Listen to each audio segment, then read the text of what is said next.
Pakistan test cricket team کے بلے باز اسد شفیق نے انٹرنیشنل اور ڈومیسٹک کرکٹ سے ریٹائرمنٹ کا اعلان کر دیا۔ قومی کرکٹرز نے گزشتہ روز نیشنل T20 کپ فائنل میں کراچی وائٹس کی طرف سے اپنا آخری میچ کھیلا۔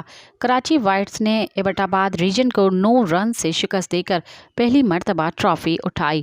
اسد شفیق کو فائنل میچ کے اختتام پر کراچی وائٹس کے کھلاڑیوں نے گارڈ آف آنر بھی پیش کیا۔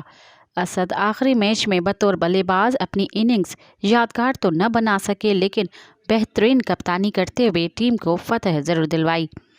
پوسٹ میچ پریس کانفرنس میں اپنے خیالات کا اظہار کرتے ہوئے انہوں نے کہا کہ ریٹائرمنٹ کے لیے کوئی دباؤ نہیں تھا۔ پاکستان کرکٹ بورڈ PCB نے سلیکشن کمیٹی میں شمولیت کی پیشکش کی ہے۔ مزید خبرن